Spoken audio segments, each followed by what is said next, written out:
mais um capítulo do CTM que iniciaremos hoje. E hoje, como eu já disse, vamos falar sobre a personalidade de Cristo. Para quem está com o livro, a gente vai ver no primeiro parágrafo que ele conta uma história da esposa dele, né? O Sproul conta uma história da esposa.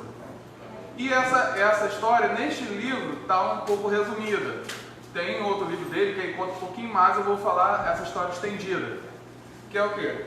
Ele havia se convertido, ele estava noivo com essa mulher, e ele viu nas escrituras e falou: poxa, se ela não se converter, não tem como casar, porque casamento entre crente e não crente, não vai rolar. Né? Mas só que ele gostava dessa garota e foi orando, né? Já estava noivo, foi orando para Deus convencer, né? Senão ele teria que terminar. Aí ele chamou a noiva, né?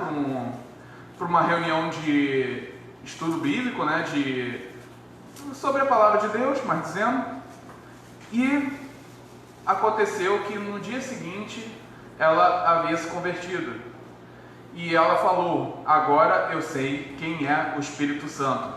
Reparem que ela não falou: eu sei o que é o Espírito Santo. Não, ela falou: eu sei quem é. Isto é, ela estava afirmando: eu sei quem é a pessoa do Espírito Santo. E isso é muito importante quando a gente vai entrar no tema de comunhão, que vai ser mais à frente. Mas, então, quando eu falo sobre personalidade do Espírito Santo, eu quero dizer que o terceiro membro da Trindade é uma pessoa, não é uma força, não é nenhuma força, porque tem grupos como Testemunhos de Jeová que negam a pessoalidade do Espírito Santo. Mas o que a Escritura diz? O que a Escritura nos apresenta sobre o Espírito Santo? Ele apresenta o Espírito Santo como uma pessoa. Mas em que passagem, Douglas? Que jeito ele apresenta? Então, vamos entrar justamente nessa parte.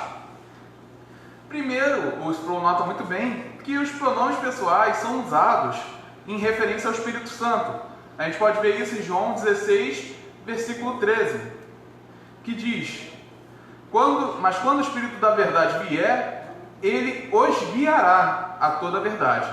Não falará de si mesmo, falará apenas o que ouvir e lhes anunciará o que está por vir. Então a gente vê que esse Espírito Santo, o Espírito da verdade, ele vai guiar o povo, vai falar e vai anunciar. Então a gente vê que isso são características que não pode ser atribuído a uma coisa, a uma energia, mas sim a uma pessoa. Outras passagens que indicam a personalidade do Espírito Santo é a clássica passagem do batismo de Jesus. Por exemplo, assim que Jesus foi batizado, em Mateus 3,16, versículo 17. Assim que Jesus foi batizado, saiu da água. Naquele momento, os céus se abriram e ele viu o Espírito de Deus descendo como pomba e pousando sobre ele. Então uma voz dos céus disse: este é o meu Filho amado, em quem me agrado. Então a gente vê três pessoas aqui. Primeiro, Jesus sendo batizado, o Espírito Santo descendo como uma pomba, e então a voz de Deus no céu falando: este é meu Filho amado. Então a gente vê que nessa passagem já vemos uma distinção. E outra passagem também que indica também a personalidade do Espírito Santo é a grande comissão, né? Ide, portanto, pregar o Evangelho a toda criatura. Então Mateus 28, versículo 19 diz: portanto, vão e façam discípulos de todas as nações, batizando-os em nome do Pai e do Filho e do Espírito Santo. E é interessante porque essa passagem, como o teólogo Wayne Grudem diz, que os próprios nomes Pai e Filho, baseados na família, a mais comum das instituições humanas, indicam com muita força a distinção das pessoas do Pai e do Filho. E se o Espírito Santo é inserido na mesma frase e no mesmo nível das outras duas pessoas, difícil é evitar a conclusão de que o Espírito Santo é também tido como uma pessoa e de posição igual à do Pai e do Filho. E, obviamente, que não é só essas partes que falam sobre a personalidade do Espírito Santo. Temos muito mais e vamos entrar mais ainda sobre esse assunto. Né? E como o Espírito Santo é uma pessoa real e distinta, isso quer dizer que a gente pode experimentar um relacionamento pessoal com Ele. Por exemplo, em 2 Coríntios 13, versículo 14, diz: a graça do Senhor Jesus Cristo, o amor de Deus e a comunhão do Espírito Santo sejam com todos vocês. Uma das bênçãos apostólicas que muitas vezes a gente dá aqui na igreja. Mas olha só, a cada pessoa, Paulo está falando a cada pessoa, faz uma coisa: a graça do Senhor Jesus Cristo, o amor de Deus e a comunhão do Espírito Santo. Então ele distingue as pessoas. Mas o interessante é que comunhão é entrar em relacionamento pessoal, correto? Nós temos comunhão com alguma pessoa, estamos no relacionamento com essa pessoa, estamos conversando com essa pessoa, estamos tendo uma interação com essa pessoa. Então, como a Ana muito bem falou na aula passada, ela citou até Basílio de Cesareia, que realmente se você negar a pessoalidade do Espírito Santo, você está negando a verdade de Deus, você está negando não só o Espírito Santo, você está negando o que Jesus diz, o que Deus diz. Então, isso é essencial, porque acontece eu estava conversando com uma pessoa, essa pessoa afirma a divindade do Pai e do Filho e nega a do Espírito Santo. E ela me chama de irmão, mesmo eu tendo a opinião, eu tendo a convicção da doutrina da Trindade. E aí eu falo: desculpa, mas não posso te chamar de irmão da fé, porque se eu estivesse chamando você de irmão da fé, eu estaria mentindo contra Deus, mentindo a mim mesmo e mentindo também da sua situação. E eu não quero que você permaneça na situação que está. Eu quero que você entre no relacionamento com Deus, como Deus se revelou, e não como você acha que Ele é. São palavras duras, é claro que eu falei isso em amor, porque quando você ama uma pessoa, você você afirma a verdade para essa pessoa, você cuida dessa pessoa desse jeito. Você não quer que essa pessoa acredite em mentiras, você vai lá e anuncia a verdade. Então, que a gente tenha essa noção que o Espírito Santo é uma pessoa e que o Espírito Santo, que sela o crente, que convence o crente no pecado, ele nos leva a um relacionamento com Deus Todo-Poderoso, nos leva a aceitar Jesus Cristo. E, obviamente, que com a morte de Jesus fomos reconciliados com o Pai. Então a gente vê a Trindade, o amor da Trindade, de maneira tão grande nas Escrituras. Mas vamos entrar em mais alguns casos em que apontam a pessoalidade do Espírito Santo. Por quê? Vocês acharam que ia acabar? Não. Vamos ficar mais um tempinho, tá? Não esquenta, não vai demorar. Mas vamos entrar em mais uma passagem, Mateus 12, 31 a 32, que Jesus disse: por esse motivo eu lhes digo, todo pecado e blasfêmia serão perdoados aos homens, mas a blasfêmia contra o Espírito não será perdoada. Todo aquele que disser uma palavra contra o Filho do Homem será perdoado, mas quem falar contra o Espírito Santo não será perdoado, nem nesta era e nem na era que há de vir. Então, algumas pessoas até pensam: não, então isso aqui está falando que o Espírito Santo é superior ao Filho de algum modo? Não, gente, não é isso. As três pessoas da Trindade são iguais em glória, poder, majestade. Mas o que ele quer dizer com essa passagem? Bem, analisando o contexto, a gente vê que a vida de Jesus, o ministério terreno de Jesus foi empoderado com o Espírito Santo, porque como homem, ele tinha que ser ungido com o Espírito Santo para fazer as coisas que fez. Não que ele não possa fazer por si mesmo, mas só que no ministério terreno era necessário que o Espírito Santo o guiasse. Afinal, ele, além de ser Deus, ele também é homem na encarnação. Então, a gente vê que ele foi guiado pelo Espírito Santo para fazer a vontade de Deus, assim como os crentes são guiados pelo Espírito Santo. Então, ele estava expulsando demônios, e alguns falaram: é por causa do Beelzebul, príncipe dos demônios, que ele está expulsando demônio. Então Jesus fala: isso não tem a menor congruência. Ele vai lá, fala um pouco, então ele fala isso. Muitos se têm questionado por que não pecam. Porque eles, naquela época, eles estavam vendo que Jesus era o Messias, o Filho de Deus, que estava fazendo milagres, que havia sido prometido pelas Escrituras e foi empoderado pelo Espírito Santo E mesmo assim, ele estava falando que o que o Espírito Santo estava fazendo era coisa do diabo. Então, o que ele estava falando? Estava falando que o Espírito, na verdade, era espírito demoníaco. Ele estava falando que o Filho, na verdade, era empoderado pelo diabo. E também estavam negando, obviamente, a vontade de Deus. Então, a gente vê quão sério era essa questão. Outra passagem que fala sobre resistir ao Espírito Santo é Atos 7, versículo 51, onde diz: povo rebelde, obstinado de coração e de ouvidos, vocês são iguais aos seus antepassados, sempre resistem ao Espírito Santo. E também a passagem de Efésios 4:30, não entristeçam o Espírito Santo de Deus, com o qual vocês foram selados para o dia da redenção. Então a gente pode ver que esse Espírito, as pessoas podem blasfemar contra o Espírito, podem resistir ao Espírito e podem entristecer o Espírito Santo. Ora, você não entristece uma coisa, uma força, você entristece uma pessoa. Por isso e por outras questões que a gente afirma, o Espírito Santo é uma pessoa, o Espírito Santo é Deus, é uma pessoa. Então, essa é uma das partes que compõem a Trindade. E qual o papel do Espírito Santo? Além que a gente vai entrar muito mais adiante, em outros capítulos, iremos entrar um pouco mais no mistério do Espírito Santo. Mas agora, gostaria de falar o papel dele na oração. Porque o papel do Espírito Santo na oração é assistir, auxiliar o crente, para que a gente se expresse de maneira adequada ao Pai. Então, não só o Espírito Santo nos cela, nos guia a Cristo, nos faz a gente crescer em santificação, mas também intercede por nós.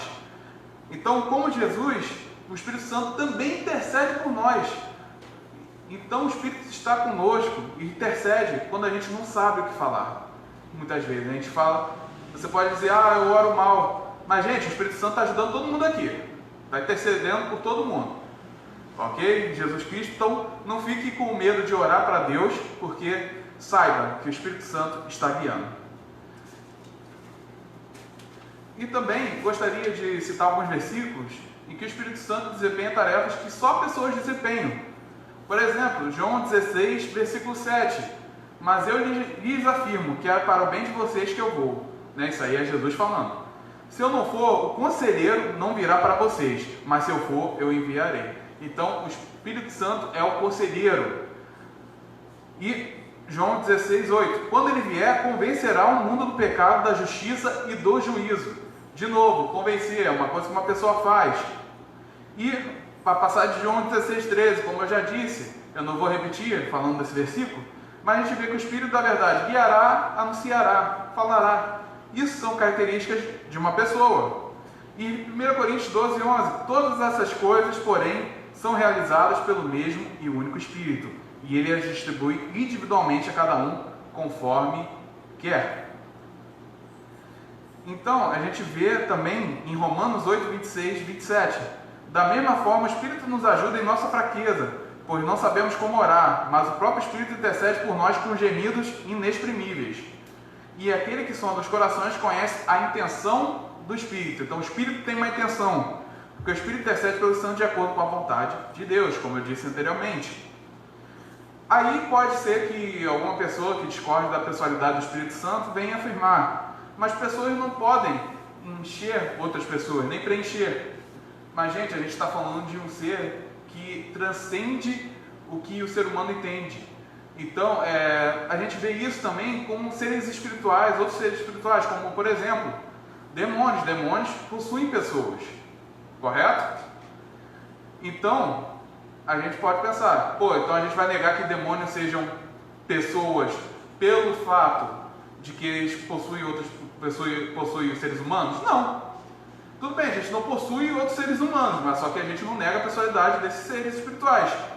De igual forma, a ideia de encher, então, não deve ser vista como uma negação da personalidade do Espírito Santo.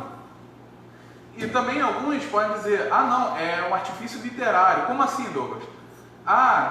Pode ser uma personificação de objeto. Muitas vezes a pessoa pode falar isso.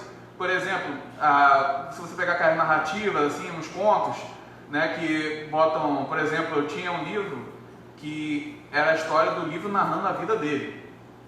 Eu não li esse livro todo, porque quando eu li eu era jovem e já achei meio chatinho, mas o que a gente vê é que é uma personificação do objeto. O objeto é como se fosse uma pessoa nesse texto. Entretanto, temos um problema, porque as passagens que falam sobre o Espírito Santo não são personificações, não são textos poéticos, não são textos que têm essa tendência. Se você vê, são passagens bem firmadas na realidade, nada de poético, nada de tomar liberdades na língua, não. A gente vê claramente que esses textos estão falando da pessoalidade. E também, além disso, o Espírito Santo também falou em Atos. E ainda assim, as pessoas entenderam o que o Espírito Santo falou. Por exemplo, em Atos 13, versículo 1 e 2, na igreja de Antioquia havia profetas e mestres. Aí eu pulei uma parte. Enquanto adorava o Senhor e jejuava, disse o Espírito Santo: separem-me Barnabé e Saulo para a obra que os tenho chamado. E eles muito bem entenderam essa ordem. E, como eu disse, as pessoas entenderam isso. Então, resumindo, como diz o R.C. Sproul no último parágrafo, essas atividades são feitas de uma maneira que envolve inteligência, vontade, sentimento e poder. Ele sonda, escolhe, revela, conforta, convence e admoesta. Somente uma pessoa poderia fazer tais coisas. A resposta do cristão, portanto, não é a mera afirmação que tal ser existe, mas antes obedecer, amar e adorar o Espírito Santo, a terceira pessoa da Trindade. Então, que a gente tenha essa noção que o Espírito Santo é uma pessoa, afirma em várias passagens, de várias maneiras diferentes, a personalidade do Espírito. E também eu gostaria de citar brevemente que tem também passagens em que atribui podemos dizer, palavras que não parecem indicar a personalidade de pessoas que são pessoas. Por exemplo, Romanos 13, 14,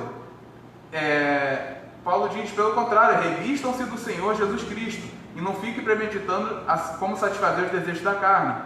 Então, se eu seguisse essa ideia de, não, porque aparece encher o Espírito, quer dizer que ele não é uma pessoa, então quer dizer que revestir-se de Jesus Cristo, quer dizer que Jesus não é uma pessoa? Obviamente que não é isso que Paulo está falando. Paulo está usando uma maneira de falar para as pessoas se revestirem, isso terem a mente de Cristo, fazer a vontade de Deus.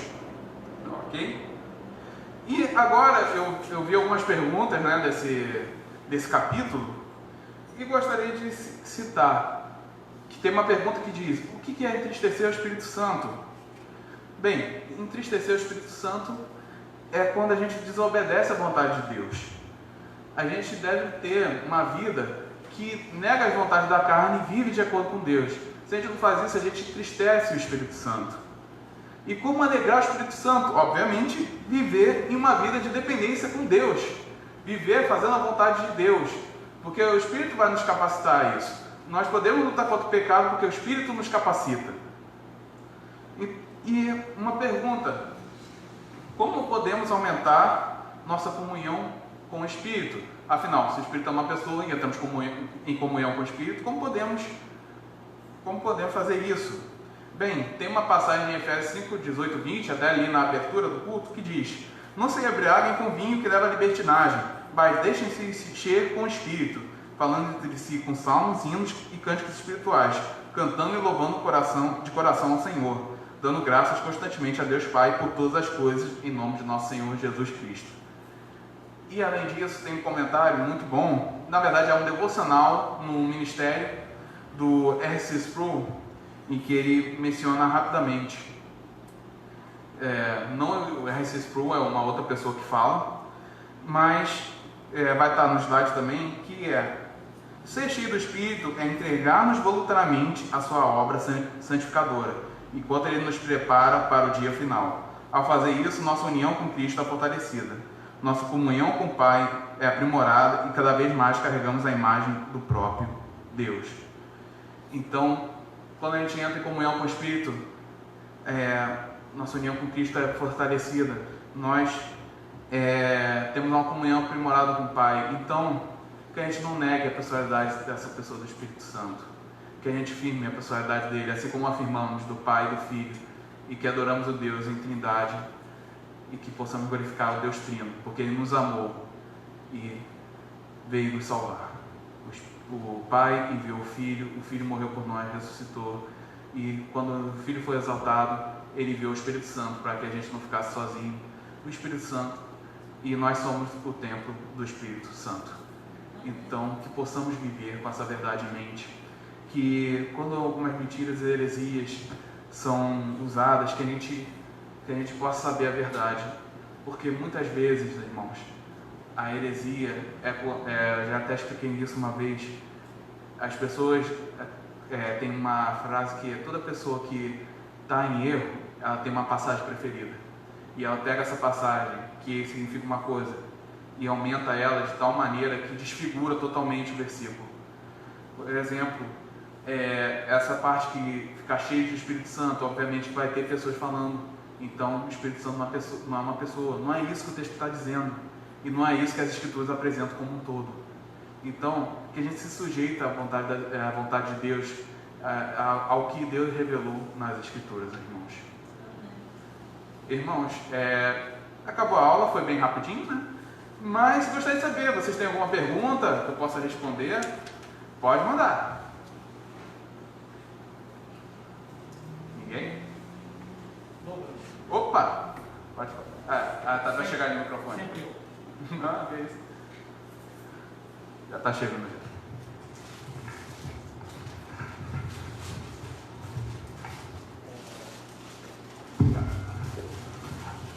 Então, bom dia a todos. Então, toda vez que nós tivermos que orar a Deus, nós pedimos ao Espírito Santo que interceda por nós, para Jesus.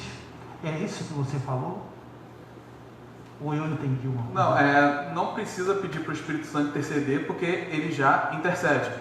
Quando o Espírito Santo habita no crente, ele já vai interceder por nós. Entendeu? Podemos orar para o Espírito Santo, obviamente, mas o Espírito Santo sempre intercede por nós, assim como Jesus Cristo intercede por nós. Por exemplo, não precisamos pedir para Cristo, por favor, Cristo, intercede por nós, pois Ele já está intercedendo. Podemos orar para Cristo, obviamente, mas não precisamos falar como se fosse uma fórmula, né, tipo assim, o Espírito Santo não vai fazer se eu não pedir. Não, Ele vai fazer. Ele está fazendo, entendeu? Mais alguma pergunta? Gente, eu dou uma aula muito boa mesmo, então muito obrigado. Quem tiver pergunta pode perguntar, vou dar mais uns 5 segundinhos. Bem, pelo jeito não temos nenhuma dúvida, então vamos encerrar, ok? Eu gostaria só de dar um aviso para quem quiser participar da classe de integração de novos membros, dia 14/8, das 14 às 17 horas, vai ser num sábado, antes do culto das mulheres. Então, quem estiver interessado, por favor, fale comigo, eu enviarei um formulário, ou a gente pode preencher aqui sem problema, né, para novos membros, tá bom? E conversar com você, para saber mais da sua vida, tá bom? Né, para que possamos apresentar você para a igreja no momento oportuno. E também, como de sempre, varões, guerreiros de guerra, que possamos organizar as coisas, ajudar o pessoal que já organiza, já trabalha bastante, vamos ajudar um pouco, tá bom? Então vamos orar e finalizaremos. Senhor Deus Todo-Poderoso, lhe agradeço, Senhor Deus, por esse momento, que possamos, Senhor, aprender cada vez mais do Teu Evangelho e aprender cada vez mais da Tua bondade e do que você revela nas Escrituras, meu Senhor. Que possamos, Senhor, glorificar o Teu nome para todo sempre, meu Deus. Proteja, Senhor, todos que vão para casa, Senhor. Os proteja de todo o mal, Senhor Deus. E que possamos ter mais comunhão com o Espírito Santo, que possamos ser cheios do Espírito Santo, Deus, para que possamos glorificar o Teu nome em tudo que a gente fizer. Eu oro assim, em nome de Jesus. Amém e amém.